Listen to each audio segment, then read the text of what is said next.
ಮನುಷ್ಯನನ್ನು ಪ್ರೀತಿ ಮಾಡಿದರೆ ಆಯಸ್ ಜಾಸ್ತಿ. ಸಮಾಜದ ಮೇಲೆ ಆಗುವಗಳು ಅಂದರೆ ಸಮಾಜದ ಮೇಲೆ ಎಷ್ಟು ಅದು ಇಂಪ್ಯಾಕ್ಟನ್ನು ಮಾಡಿರ್ತದೆ, ಸಮಾಜಕ್ಕೆ ಏನು ಪರಿಣಾಮವನ್ನು ಬೀರಿರ್ತದೆ ಅದನ್ನು ನೋಡಿ ನಾವು ಕಥೆಗಳನ್ನು ಮಾಡ್ತೀವಿ. ಭಾಳ ವರ್ಷಗಳ ಕಾಲ ನಾನು ಅನೇಕ ಕಾರಣಗಳಿಂದ ನನಗೆ ಚಿತ್ರಗಳನ್ನ ಮಧ್ಯದಲ್ಲಿ ಮಾಡೋದಕ್ಕಾಗಲಿಲ್ಲ.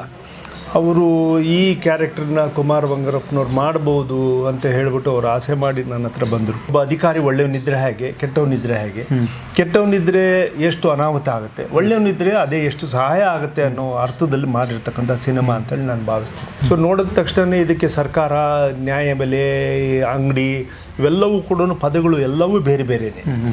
ಸರ್ಕಾರ ಅನ್ನೋದು ಬಹಳ ದೊಡ್ಡದು. ಎಸ್ ಸರ್, ಹೌದು, ಸತ್ಯ. ನ್ಯಾಯಬೆಲೆ ಅದಕ್ಕಿಂತ ದೊಡ್ಡದು. 10 HP ವಿದ್ಯುತ್ತನ್ನ ರೈತರಿಗೆ ಕೊಟ್ಟಿರ್ಬೇಕು, ಕೃಪಾಂಕ ಕೊಟ್ಟಿರ್ಬೇಕು. ಇವೆಲ್ಲವೂ ಕೂಡ ಒಂದು ಯೂನಿವರ್ಸಿಟೀಸ್. ಇವರೆಲ್ಲರೂ ಮುಖ್ಯಮಂತ್ರಿಗಳೇ ಯೂನಿವರ್ಸಿಟಿಗಳು. ಸಿನಿಮಾ ರಂಗದಲ್ಲಿ ಇರ್ತಕ್ಕಂಥವ್ರು ಅಂದರೆ ಅವರು ಭಾಳ ದೇವರಿಗೆ ಸಮಾನರು ಅಂತಕ್ಕಂಥದ್ದು ಸ್ವಾಭಾವಿಕವಾಗಿ ಜನನ ಭಾವಿಸ್ತಾರೆ. ಯಾಕೆ ಭಾವಿಸ್ತಾರೆ ಅಂದರೆ ಅವರು ರಾಜ್ಕುಮಾರ್ ಅವ್ರನ್ನ ಕಾಣ್ತಾರೆ. ಸೂಪರ್ ಸರ್, ನಂಗೆ ಬಂತು, ಆ ಫೀಲ್ ಬಂತು ಹೇಳಿದ್ರೆ ರಾಜ್ಕುಮಾರ್ ಅವ್ರನ್ನ ಕಾಣ್ತಾರೆ. ಹಾಗಾಗಿ ಸುದ್ದಿ ಮನೆಯ ಸಮಸ್ತ ವೀಕ್ಷಕರ ನಮಸ್ಕಾರ. ನಾನು ನಿಮ್ಮ ರವಿ ಸಾಸ್ನೂರ್. ಪ್ರತಿಯೊಂದು ಇಂಟರ್ವ್ಯೂ, ಪ್ರತಿಯೊಂದು ಚಿಟ್ಚಾಟು, ಪ್ರತಿಯೊಂದು ಕಾನ್ವರ್ಜೇಷನ್ನು ನಮ್ಮಂತಹ ರಿಪೋರ್ಟರ್ಗಳಿಗೆ ಒಂದು ಸೆಲೆಬ್ರೇಷನ್ ಮೋಡ್ ಕೊಡುತ್ತೆ. ಅದು ಇನ್ ಟರ್ಮ್ಸ್ ಆಫ್ ಅದು ಯಾರನ್ನೇ ಭೇಟಿ ಆಗಲಿ, ಯಾವಾಗ ಅಂದರೆ ಇತಿಹಾಸದ ಪುಟದಲ್ಲಿರುವಂಥ ಒಂದಷ್ಟು ಒಳ್ಳೆಯ ಸಿನಿಮಾಗಳು, ಒಳ್ಳೆಯ ನಟರ ಬಗ್ಗೆ ಮಾತಾಡೋಕೆ ಹೊರಟಾಗ ಅದು ಡಬಲ್ ಆಗುತ್ತೆ. ಆ ಒಂದು ಪಾಯಿಂಟ್ ಆಫ್ ವ್ಯೂ ನನ್ನ ಜೊತೆಗಿದ್ದಾರೆ ಕುಮಾರ್ ಬಂಗಾರಪ್ಪರು. Sir, thank you so much. ನಮಸ್ಕಾರ ಬೇರೆ, ಥ್ಯಾಂಕ್ಸ್. ನಮಗೂ ಕೂಡ ಸಂತೋಷ ಆಯಿತು ನಿಮ್ಮ ಜೊತೆ ಮಾತನಾಡೋದಕ್ಕೆ. ಸುದ್ದಿ ಮನೆ ಒಂದು ಹೊಸ ಥರದ ವಾತಾವರಣದಲ್ಲಿ ಮನೆಗೂ ತಲುಪಿಸ್ತಕ್ಕಂಥ ಕೆಲಸವನ್ನು ತಾವು ಮಾಡ್ತಾ ಇದ್ದೀರಿ. ನನ್ನ ಕಡೆಯಿಂದ ತಮಗೆ ಅಭಿನಂದನೆಗಳು. ಸರ್, ಇಲ್ಲ ಯೂಶಲಿ ಒಂದು ಬಾಂಡಿಂಗ್ ಶುರು ಆದಮೇಲೆ ಮಾತಾಡೋಕೆ ಶುರು ಮಾಡಿದ್ರೆ, ಬಟ್ ನೀವು ಓಪನಿಂಗ್ಗೆ ಸುದ್ದಿ ಮನೆಗೂ ತಲುಪಲಿ ಅಂದ್ರಿ sir. It's about genuine feeling ಅಲ್ಲ ಸರ್? ಅಂದರೆ ಹೌದು, ತುಂಬ ನೋಡಿರ್ತೀರ. ಸುದ್ದಿ ಮನೆಗೆ ತಲುಪಬೇಕಾಗಿರೋದು ಒಂದು ವಾತಾವರಣ. ಮುಂಚೆ ಎಲ್ಲ ಸ್ವಾಭಾವಿಕವಾಗಿ ಬಾಯಿ ಮಾತಲ್ಲಿ ಹೋಗ್ಬಿಡೋದು. ಆಮೇಲೆ ಪ್ರಿಂಟಿಂಗಲ್ಲಿ ಬಂತು. ಹೌದು. ಆಮೇಲೆ ಅದು ರೇಡಿಯೋ ಮುಖೇಣ, ಮತ್ತೊಂದು ಮುಖೇಣ ಬಂತು. ಆಮೇಲೆ ಬೇರೆ ಟಿವಿಗೆ ಸೀಮಿತವಾಗಿದ್ದು, ಇವಾಗ ಪ್ರತಿಯೊಬ್ಬರ ಕೈಯಲ್ಲೂ ಕೂಡ ಇವತ್ತು ಮಾಹಿತಿ ಇದೆ ಮತ್ತು ಎಲ್ಲ ಥರದ ಅವಕಾಶಗಳಿದ್ದಾವೆ. ಪ್ರಪಂಚದ ಕ್ಷಣಕ್ಕೂ ಕೃಷ್ಣ ಹೇಳ್ತಾನಲ್ಲ, ನನ್ನ ಇಡೀ ಪ್ರಪಂಚ ನನ್ನ ಕಿರಳು ಬೆರಳಲ್ಲಿ ಅಂದ ಹಾಗೆ ಚಕ್ರ ಥರ ತಿರುಗುತ್ತಾರೆ. ಇವತ್ತು ಎಲ್ಲರ ಕೈಯಲ್ಲೂ ಕೂಡ ಪ್ರಪಂಚ ಅವ್ರ ಕೈಯಲ್ಲಿದೆ. ಅಲ್ಲ, ಕಮರ್ಷಿಯಲಿ ಪಾಯಿಂಟ್ ಆಫ್ ವ್ಯೂಯಿಂದ ಈ ಕಡೆ ಸಿದ್ಧಾಂತಕ್ಕೂ ಬೇಗ ಟಚ್ ಆದ್ರಿ ಸರ್.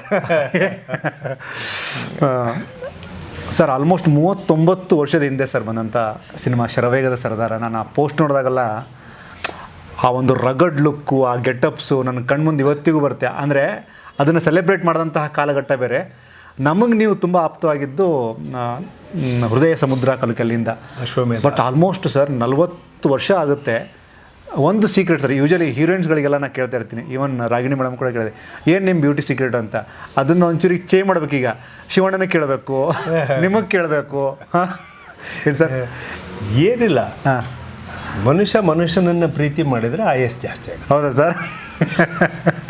ಮತ್ತೊಬ್ಬರನ್ನ ದ್ವೇಷ ಮಾಡಬಾರ್ದು, ಮತ್ತೊಬ್ಬರನ್ನ ನೋಡಿ ಅಸೂಯೆ ಪಡಬಾರ್ದು, ಮತ್ತೊಬ್ಬರನ್ನ ನೋಡಿ ಸಾಧನೆಯನ್ನು ನೋಡಿ ಸಂತೋಷ ಪಟ್ಟರೆ ತನ್ನಷ್ಟು ತಾನೇ ಅದು ಒಳ್ಳೇದಾಗುತ್ತೆ. ನೋಡಿ, ಆ ಫೀಲಿಂಗಲ್ಲಿ ನನಗೆ ಅಣ್ಣವ್ರು ಬಂದೋದ್ರು ಅನ್ಸಕ್ಕೆ. ತನ್ನಷ್ಟು ತಾನೇ ಎಲ್ಲವೂ ಅಂತ. ಅಂದರೆ ಇಟ್ಸ್ ಆಲ್ ಅಬೌಟ್ ಪಾಸಿಟಿವಿಟಿ ಅಲ್ಲ ಸರ್? ನೀವು ಪಾಸಿಟಿವ್ ಆಗಿದ್ದರೆ ನಿಮ್ಮ ಜೀವನನೂ ಪಾಸಿಟಿವ್ ಇದೆ. ಅಫ್ಕೋರ್ಸ್ ಒಂದು ಈ ದೇಹ ಒಂದು ದೇಗುಲ ಇದ್ದ ಹಾಗೆ, ಇದನ್ನು ಚೆನ್ನಾಗಿ ನೋಡ್ಕೋಬೇಕು. ಇದನ್ನು ಯಾವುದೇ ಕಾರಣಕ್ಕೂ ಕೂಡ ನಿಮ್ಮ ಗುಟ್ಕ, ಸಿಗರೇಟು, ಕುರ್ತಕ್ಕೆ ಮತ್ತೊಂದಕ್ಕೆ ಇದು ಮಾಡಬಾರ್ದು. ಇದಕ್ಕೆ ತಂದೆ ಆಗಿರ್ತಕ್ಕಂಥ ಒಂದು ವ್ಯವಸ್ಥೆ ಇದೆ. ಇದನ್ನು ದಂಡಿಸಬೇಕು, ಇದನ್ನು ಪ್ರೀತಿನೂ ಮಾಡಬೇಕು. ಅಲ್ಲ ನೋಡಿ, ಈ ಮಾತಲ್ಲೂ ಕೂಡ ಒಂದಷ್ಟು ಯುವಕರಿಗೆ ಸಂದೇಶ ಕೊಟ್ರಿ, ಒಂದಷ್ಟು ಬೇಡ ಅಂತ. ಹೌದು ಸರ್. ಯೂಶಲಿ ಅಂದರೆ ನಿಮ್ಮ ಸಿನಿಮಾ ಜರ್ನಿಯಲ್ಲಿ ಸರ್ ಎಲ್ಲ ಥರದ ಪಾತ್ರಗಳನ್ನು ನೀವು ನೋಡಿದ್ದೀರಿ, ಕಥೆಗಳನ್ನು ಕೇಳಿದ್ದೀರಿ. ಒಬ್ಬ ಪ್ರೊಡಕ್ಷನ್ ಹೌಸ್ ಕೂಡ ನಿಮ್ಮದೊಂದಾಗಿತ್ತು ಸರ್. ಯಾವಾಗ ಒಂದು ಕತೆ ದೊಡ್ಡ ಮಟ್ಟಕ್ಕೆ ರೀಚ್ ಆಗಬೇಕು ಅಂದರೆ ಏನೆಲ್ಲ ಬೇಕಾಗುತ್ತೆ ಸರ್ ಆ ಕಥೆಯಲ್ಲಿ ನಿಮ್ಮ ಪ್ರಕಾರ? ಸ್ವಾಭಾವಿಕವಾಗಿ ಕತೆ ಮಾಡೋ ಹೊತ್ತಿಗೆ ಅಥವಾ ಮಾಡಬೇಕಾದ್ರೆ ಇಂಥದೇ ಕಥೆನ ನಾನು ಯಶಸ್ವಿಯಾಗಿ ಮಾಡ್ತೀನಿ ಅಂಥೇಳಿ ನಮ್ಗೆ ಯಾರಿಗೂ ಗೊತ್ತಿರೋದಿಲ್ಲ. ಆದರೆ ಕತೆಗಳು ಸ್ವಾಭಾವಿಕವಾಗಿ ನಮ್ಮ ಸಮಾಜದ ಒಂದು ಮಿರರ್ ಇದ್ದಾಗೆ.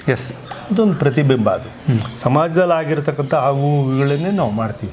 ಸಮಾಜದ ಮೇಲೆ ಆಗುವುಗಳು ಅಂದರೆ ಸಮಾಜದ ಮೇಲೆ ಎಷ್ಟು ಅದು ಇಂಪ್ಯಾಕ್ಟನ್ನು ಮಾಡಿರ್ತದೆ, ಸಮಾಜಕ್ಕೆ ಏನು ಪರಿಣಾಮವನ್ನು ಬೀರುತ್ತದೆ ಅದನ್ನು ನೋಡಿ ನಾವು ಕತೆಗಳನ್ನು ಮಾಡ್ತೀವಿ. ಅದನ್ನು ಸಮಾಜ ಕಾಯ್ತಾ ಇರ್ತದೆ. ಒಬ್ಬ ಹೀರೋನ ನೋಡಿಬಿಟ್ಟು ವಿಲನ್ನಿಗೆ ಹೊಡಿತಾ ಇದ್ದರೆ ಒಬ್ಬ ಅಭಿಮಾನಿ ಕೂತವನು ನಾನೇ ಹೀರೋ ಆಗಿದ್ದೀನಿ ಅನ್ನೋದು ನೋಡೋದೇ ಯಶಸ್ಸು. ಕತೆ ಇರೋದಲ್ಲಿ ಅವನು ಹೀರೋ ಆಗಬೇಕು, ಅವನು ಕಾಮಿಡಿಯನ್ ಆಗಬೇಕು, ಅವನು ಹೀರೋಯಿನ್ ಆಗಬೇಕು, ಅವನು ಚಿತ್ರದಲ್ಲಿ ನಾನೇ ನಿರ್ದೇಶಕನಾಗಿ ನನ್ನ ಕಥೆಯನ್ನು ನಾನೇ ಹೇಳ್ತಾ ಇದ್ದೀನಿ ಅನ್ನೋಷ್ಟು ಭಾವನೆಗಳು ಅವನ ಒಳಗಡೆ ಬಂದಾಗ ಚಿತ್ರ ಅದ್ಭುತವಾಗಿ ಬರ್ತದೆ. ಮೇಲಾಗಿ ಸರ್, ಸರ್ಕಾರಿ ನ್ಯಾಯಬೆಲೆ ಅಂಗಡಿ ಅನ್ನುವಂತಹ ಸಿನಿಮಾದ ಒಂದು ಭಾಗ ಅನ್ನೋದನ್ನು ಹೊರತುಪಡಿಸಿ ನನಗೆ ಪರ್ಸ್ನಲಿ ಕುಮಾರ್ ಬಂಗಾರಪ್ಪ ಅವ್ರು ಕನೆಕ್ಟ್ ಆಗಿದ್ದ ಫ್ಯಾಕ್ಟ್ರಿ ಏನಂತಂದರೆ, ಪ್ರೆಸೆಂಟ್ ನೀವಿರುವಂತಹ ಈ ಒಂದು ಸ್ಥಿತಿಗೆ, ಈ ಒಂದು ಆ್ಯಕ್ಟಿವ್ ಮೋಡಲ್ಲಿ ಈ ಥರದ ಸಿನಿಮಾದ ಒಂದು ಭಾಗ ಆಗ್ತೀರಿ. That's really interesting sir.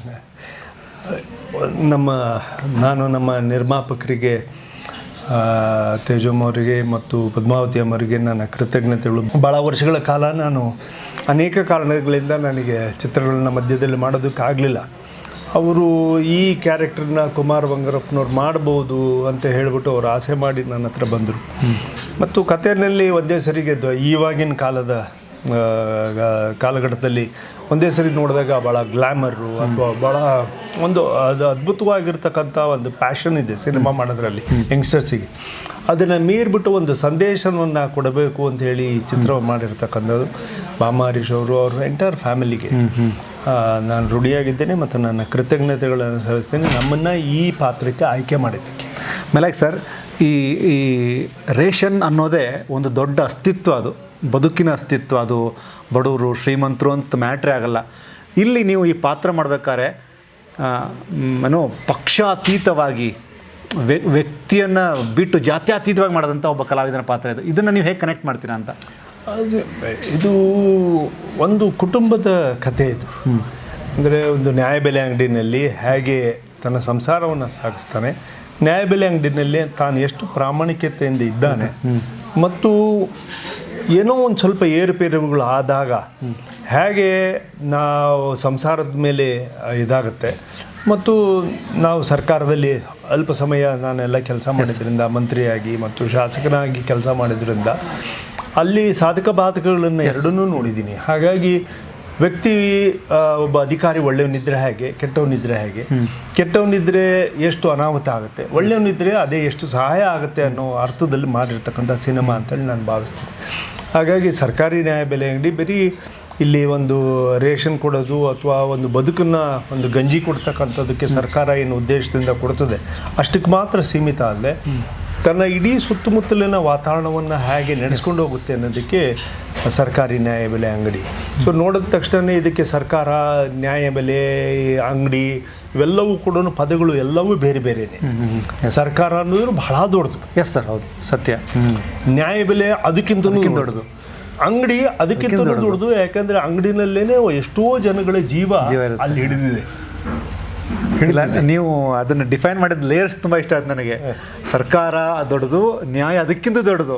Absolutely ಅಲ್ಲ ಸರ್, ಅದು ಎಲ್ಲ ಕಾಲಘಟ್ಟಕ್ಕೂ ಸಲ್ಲುವಂಥ ಮಾತಿದು. ಸೊ ಹಾಗಾಗಿ ಒಂದೇನೋ ನಮಗೂ ಒಂದು ಈ ಥರದ ಸರ್ಕಾರಿ ನ್ಯಾಯಬೆಲೆ ಅಂಗಡಿನಲ್ಲಿ ಈ ಥರದ ಒಂದು ಚಿತ್ರವನ್ನು ಮಾಡೋದಕ್ಕೆ ಒಂದು ಅವಕಾಶ ಮಾಡಿಕೊಟ್ರು. ಪಾತ್ರ ತುಂಬ ಚೆನ್ನಾಗಿದೆ ಅನಿಸ್ತು. ಮತ್ತು ರಾಗಿಣಿಯವರು, ರಾಮಮೂರ್ತಿಯವರು ನನ್ನ ಭಾಳ ವರ್ಷಗಳ ನಮ್ಮ ಸ್ನೇಹಿತರು. ಅದೇ ವಿಜಯೋತ್ಸವ ಬಗ್ಗೆ ಮಾತಾಡ್ತಾ ಇದ್ದಾರೆ ಅವರು.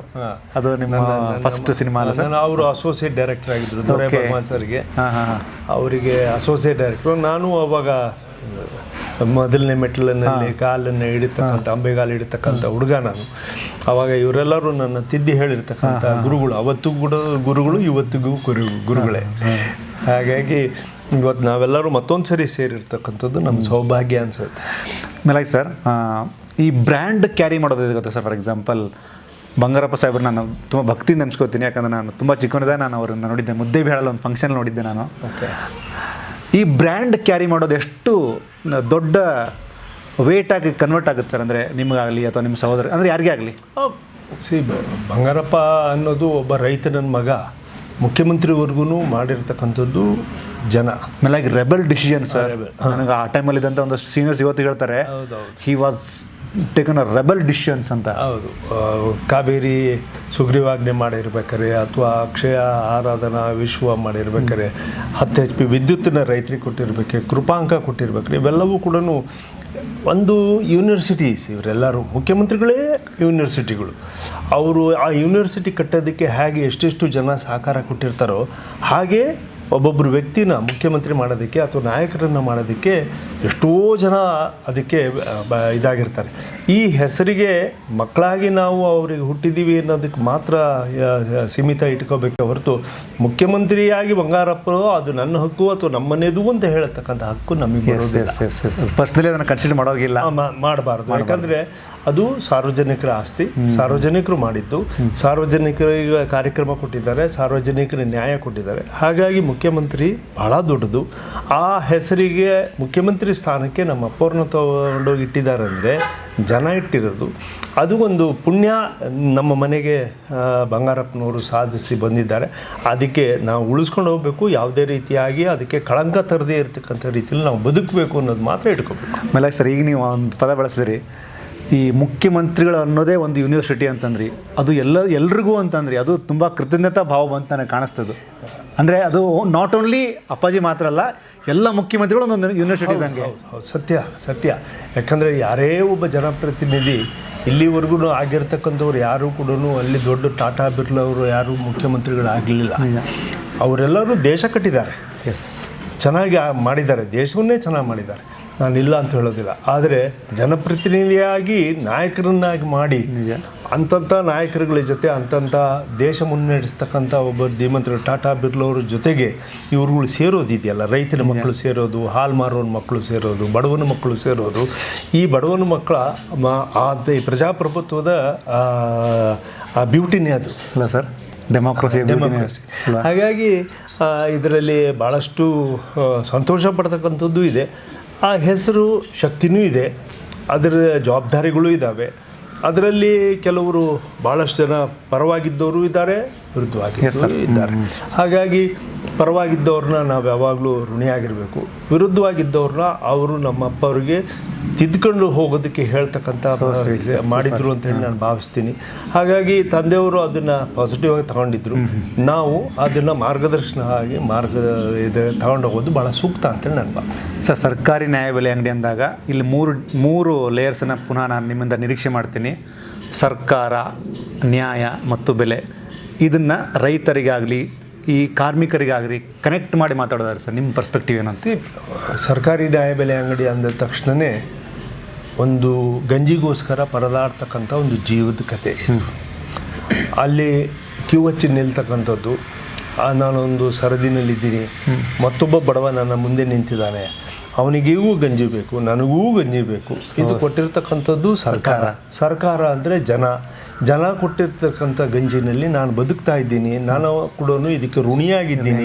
ನಾನು ಈ ಸಮಾಜಕ್ಕೆ ದುಡಿಬೇಕು, ಮತ್ತೊಬ್ಬರಿಗೆ ಗಂಜಿ ಕೊಡ್ತಕ್ಕಂಥ ಶಕ್ತಿ ನನಗೆ ಬರಬೇಕು ಅನ್ನೋ ಅರ್ಥದಲ್ಲಿ ಈ ಸಿನಿಮಾ ಇದೆ ಅಂತೇಳಿ ನಾನು ಭಾವಿಸ್ತೀನಿ. ಏನು ಲೇಯರ್ ಸರ್ ಇದು, ಸಿಕ್ಕಾಪಟ್ಟೆ ಡೀಪ್ ಲೇಯರ್ ಹೋದ್ರಿ ನೀವು. ಜನರಿಂದ ಜನರಿಗೆ ಕನೆಕ್ಟ್ ಮಾಡಿದ್ರಿ. ಅಂದರೆ ಪ್ರಜೆಗಳಿಂದ ಪ್ರಜೆಗಳಿಗಾಗಿ, ಪ್ರಜೆಗಳಿಗೋಸ್ಕರ ಒಂದು ಸರ್ಕಾರವನ್ನು ನೀವು ಪ್ರಜೆ ಕನೆಕ್ಟ್ ಮಾಡಿದ್ರಿ. ಅದು ಅಂತಿಮವಾಗಿ ಅದೇ. ನಾನು ಕ್ಯೂನಲ್ಲಿ ನಿಂತಿದ್ದೀನಿ ಅಂದರೆ ನನ್ನ ಮುಂದೆ ನಿಂತಿರ್ತಕ್ಕಂಥವನು ಬಡವನೇ ಇದ್ದ, ಅವನದೇ ಅನ್ನ ಅದು ನನಗೆ ಕೊಡ್ತಾ ಇದ್ದಾನೆ. ನನ್ನ ಜವಾಬ್ದಾರಿ ಏನಾಯಿತು, ಅವನ ಅನ್ನ ತಿಂತಿದ್ರೆ ಅಂದರೆ ನಾನು ಋಣಿಯಾದೆ. ನಾನು ಅವನಿಗೆ ಋಣವಾಗಿರಬೇಕು ಅನ್ನೋದಾದರೆ ಈ ಜನ್ಮದಲ್ಲಿ ಅಥವಾ ಈ ಇದರಲ್ಲಿ ನಾನು ಅವನಿಗೆ ವಾಪಸ್ ಕೊಡಬೇಕು. ವಾವ್, ಸೂಪರ್ ಸರ್, ಕೊಡಬೇಕಲ್ವಾ ಸರ್? ಒಂದೆರಡು ಪ್ರಶ್ನೆ ಸರ್ ಲಾಸ್ಟು. ಸಿನಿಮಾ ಕಲಿಸಿದಂಥ ಪಾಠ ಏನು ಸರ್ ಕುಮಾರ್ ಬಂಗಾರಪ್ಪ ಅವರಿಗೆ? ಸಿನಿಮಾ ಕಲಿಸ್ತಕ್ಕಂಥ ಪಾಠ ಅಂದರೆ ಜನರೊಂದಿಗೆ ಇರಬೇಕು. ಮತ್ತು ಇಲ್ಲಿ ಒಂದು ಬಹಳ ಕ್ರಿಯೇಟಿವ್ ಆಗಿರ್ತಕ್ಕಂಥ ಒಂದು ಕ್ಷೇತ್ರ ಇದು. ನೀವು ಯಾವುದನ್ನು ನೀವು ಜನ ನೋಡೋದಕ್ಕೆ ಸಾಧ್ಯ ಇಲ್ವೋ ಅದನ್ನು ಪರದೆ ಮೇಲೆ ಹಾಕ್ತಕ್ಕಂಥ ಪ್ರಸಂಗ ಬರ್ತದೆ. ಮತ್ತು ಸಮಾಜವನ್ನು ತಿದ್ದಿ ಹೇಳತಕ್ಕಂಥ, ಸಮಾಜಕ್ಕೆ ನೀವು ಒಂದು ನ್ಯಾಯವನ್ನು ಅಥವಾ ಒಂದು ಮಾರ್ಗದರ್ಶನ ಮಾಡ್ತಕ್ಕಂಥ ಶಕ್ತಿ ಸಿನಿಮಾಗಿದೆ. ಇದರಲ್ಲಿ ಒಂದು ಜನಪ್ರಿಯತೆಯೂ ಇದೆ. ಯಾಕಂದರೆ ಸಿನಿಮಾ ರಂಗದಲ್ಲಿರ್ತಕ್ಕಂಥವ್ರು ಅಂದರೆ ಅವರು ಭಾಳ ದೇವರಿಗೆ ಸಮಾನರು ಅಂತಕ್ಕಂಥದ್ದು ಸ್ವಾಭಾವಿಕವಾಗಿ ಜನನ ಭಾವಿಸ್ತಾರೆ. ಯಾಕೆ ಭಾವಿಸ್ತಾರೆ ಅಂದರೆ ಅವರು ರಾಜ್ಕುಮಾರ್ ಅವ್ರನ್ನ ಕಾಣ್ತಾರೆ. ಸೂಪರ್ ಸರ್, ನಂಗೆ ಬಂತು, ಆ ಫೀಲ್ ಬಂತು, ಹೇಳಿದ್ರೆ ರಾಜ್ಕುಮಾರ್ ಅವ್ರನ್ನ ಕಾಣ್ತಾರೆ. ಹಾಗಾಗಿ ಅವ್ರನ್ನ ನೋಡಿದಾಗೆಲ್ಲ ಸಿನಿಮಾದಲ್ಲಿ ಇಂಥವ್ರಿದ್ರು, ರಜನಿಕಾಂತ್ ಅವರಿದ್ದಾರೆ, ಅಥವಾ ಕಮಲ್ ಹಾಸನ್ನು, ಅಥವಾ ಹಿಂದೆ ಶಿವಾಜಿ ಗಣೇಶ, ಎನ್ ಟಿ ರಾಮರಾವ್, ಇವರೆಲ್ಲ ದೇವ್ರುಗಳಿದ್ದಾಗೆ ಇವ್ರನ್ನೆಲ್ಲ ದೇವರಿಗೆ ಹೋಲಿಸಿದ್ದಾರೆ. ಇವಾಗ ನಮ್ಮ ಚಿತ್ರರಂಗದ್ದು ಕಾಳಜಿ ಏನಾಗಬೇಕು ಅಂದರೆ, ಜನ ಅಪೇಕ್ಷೆ ಇಟ್ಟಿದ್ದಾರೆ, ಅದಕ್ಕೆ ನಾವು ಕೆಲಸ ಮಾಡೋದು ಹೇಗೆ ಅನ್ನೋದನ್ನ ನೋಡಬೇಕು. ಅಂಥ ಚಿತ್ರಗಳನ್ನ ಕೊಡಬೇಕು, ಅಂಥ ಒಂದು ಒಗ್ಗಟ್ಟನ್ನೇ ಇಟ್ಕೋಬೇಕು, ಅಂಥ ಒಂದು ದುಡಿಮೆನ ಈ ರಾಜ್ಯದ ನೆಲಕ್ಕೆ, ಜಲಕ್ಕೆ, ಜನಕ್ಕೆ ಮೂರು ಕೂಡ ಅಂದರೆ ಪೂರಕವಾಗಿರುವಂತಹ ವಾತಾವರಣವನ್ನು ಕ್ರಿಯೇಟ್ ಮಾಡಬೇಕು. ಅಫ್ಕೋರ್ಸ್ ನಾವೆಲ್ಲರೂ ಇಲ್ಲಿ ಬಂದಿರೋದೇ ಅಂತಿಮವಾಗಿ ಮನೋರಂಜನೆಗೆ ಬಂದಿರೋ ಮನೋರಂಜನೆ ಜನ ಅಪೇಕ್ಷೆ ಪಡ್ತಾ ಇದ್ದಾರೆ. ಹಾಡು, ಕುಣಿತ, ಫೈಟ್ ನಾವು ಯಾರು ಕೂಡ ಅಲ್ಲಿ ಪಿಕ್ಚರ್ಲಿ ಫೈಟ್ ಮಾಡ್ದಂಗೆ ಯಾರು ಕೂಡ ನಿಜ ಜೀವನದಲ್ಲಿ ಆ ಮಟ್ಟಕ್ಕೆ ಒಂದು ಹೋರಾಟದ ಧ್ವನಿ ಬರ್ಬೋದು ಅಷ್ಟೇ. ಸೊ ಅದರಲ್ಲಿ ಒಳ್ಳೆಯದು ಕೆಟ್ಟದ್ದು ಹೋರಾಟ ನಡೀತಾ ಇರ್ತದೆ. ಒಳ್ಳೆಯದು ಸ್ವಾಭಾವಿಕವಾಗಿ ಗೆಲ್ತದೆ, ಚಿತ್ರರಂಗ ಸಮಯ ತಗೊಂಡ್ರೆ ಗೆಲ್ಲುತ್ತೆ. ಸಮಾಜದಲ್ಲೂ ಅಷ್ಟೇ ಗೆಲ್ತದೆ. ಮತ್ತು ಇದೆಲ್ಲದಕ್ಕೂ ಪೀಠಿಗೆ ಹಾಕೊಂಡಿರ್ತಕ್ಕಂಥದ್ದು ನಮ್ಮ ಪುರಾಣಗಳು, ರಾಮಾಯಣ, ಮಹಾಭಾರತ, ಭಗವದ್ಗೀತೆ. ಇದರಲ್ಲೇ ನಮ್ಮ ಚಿತ್ರರಂಗ ನಡೆಯೋದು. ನಿಜ. ನಮ್ಮ ಸಮಾಜ ನಡೆಯೋದು ಇದರಲ್ಲೇ, ಚಿತ್ರರಂಗ ನಡೆಯೋದು ಇದರಲ್ಲೇ. ಸಮಾಜದ ಒಂದು ದೊಡ್ಡ ಚೌಕಟ್ಟಲ್ಲಿ ನಾವುಗಳು ಒಂದು ಸಣ್ಣ ಚುಕ್ಕೆ ಇದ್ದಾಗೆ. ಸಮಾಜ ಭಾಳ ದೊಡ್ಡದಿದೆ. ಅಲ್ಲ, ನಿಮ್ಮ ಮಾತಲ್ಲಿ ಆ ಕೃತಜ್ಞತೆ ಇದೆ. ಅಂದರೆ ನಮಗಿಂತಲೂ ತುಂಬ ದೊಡ್ಡದಿದೆ ಈ ನಿಸರ್ಗದಲ್ಲಿ ಅಂತ. ಸರ್, ಫೈನಲ್ಲು ನಿಮ್ಮನ್ನು ಪ್ರೀತಿಸುವಂಥ ಕುಮಾರ್ ಬಂಗಾರಪ್ಪ ಅವ್ರಿಗೂ ಈ ಸಿನಿಮಾದಲ್ಲಿ ಸಖತ್ ಕಾಣಿಸ್ತಾರೆ ಅಂತ ನಿಮ್ಮನ್ನು ಪ್ರೀತಿಸುವಂಥ ಅಭಿಮಾನಿಗಳಿಗೆ ಏನು ಹೇಳ್ತೀರಾ ಸರ್? ನನ್ನ ಎಲ್ಲ ಅಭಿಮಾನಿಗಳಿಗೆ, ಕನ್ನಡ ಕಲಾಭಿಮಾನಿಗಳಿಗೆ ನಾನು ವಿನಂತಿ ಇಷ್ಟೇ, ಒಂದು ಒಳ್ಳೆಯ ಚಿತ್ರವನ್ನು ನಿರ್ಮಾಪಕರು ಮಾಡಿದ್ದಾರೆ. ಇದು ಒಂದೇ ಚಿತ್ರ ಅಂತಲ್ಲ, ಯಾವುದೇ ಚಿತ್ರ ಆದರೂ ಕೂಡ ದಯಮಾಡಿ ತಾವೆಲ್ಲರೂ ಕೂಡ ಥಿಯೇಟ್ರಿಗೆ ಬರಬೇಕು. ಅಫ್ಕೋರ್ಸ್ OTT ನಲ್ಲಿ ನೋಡಿದರೂ ಕೂಡ ಇವತ್ತು ಹಳೆ ಗಳಿಕೆ ಆಗೋದಿಲ್ಲ ಅಂತೇಳಿ ನಾನು ಅನ್ನೋದಿಲ್ಲ. ಬಟ್ ಚಿತ್ರರಂಗಕ್ಕೆ ಬಂದರೆ ಆ ಒಂದು ಕತ್ತಲು ಕೋಣೆಯಲ್ಲಿ, ಥಿಯೇಟ್ರಲ್ಲಿ ನೀವು ಒಟ್ಟಿಗೆ ಸೇರ್ತಕ್ಕಂಥ ಒಂದು ಅನುಭವ ಆಗುತ್ತೆ.